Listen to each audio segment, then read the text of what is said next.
Près de 2 ans après un moment de rupture, dû à la pandémie du Covid-19, la parade du défilé relatif à la célébration de la Journée internationale de la femme reprend droit de cité. 37e édition du genre, elle a été présidée à Yaoundé, au boulevard du 20 mai, par Marie-Thérèse Abena-Ondoa, ministre de la Promotion de la Femme et de la Famille, représentant personnel de la première dame Chantal Biya, qu'accompagnaient plusieurs membres du gouvernement. Constituée d'un train de 9 wagons, elle va s'ouvrir par le premier wagon qui renferme souveraineté, défense et sécurité. Le deuxième wagon constitué des femmes de l'École nationale de la magistrature, mais aussi les femmes du secteur administration générale et financière, qui seront talonnées à tour de rôle par d'autres wagons, notamment celui de la santé.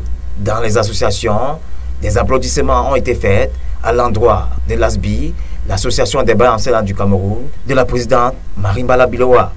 Cette association, répertoriée dans tous les marchés de la ville de Yaoundé et les autres régions du Cameroun, qui œuvrent au quotidien pour le panier de la ménagère. Au sortir de cette grande parade, le ministre de la Promotion de la Femme et de la Famille s'est dit comblé du retour de cette manifestation. Comblé parce que les femmes ont respecté les consignes, elles ont été disciplinées, elles ont montré leur joie de retrouver cette manifestation en se disciplinant en toute responsabilité, sans trop s'attarder sur l'insuffisance du paille. Elles se sont réajustées en confectionnant des modèles assez simples mais très très beaux.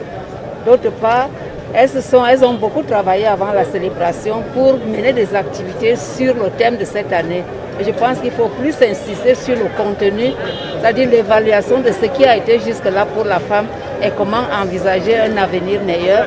Nous sommes un sous-thème, c'est par rapport au changement climatique et la femme a un rôle très important à jouer.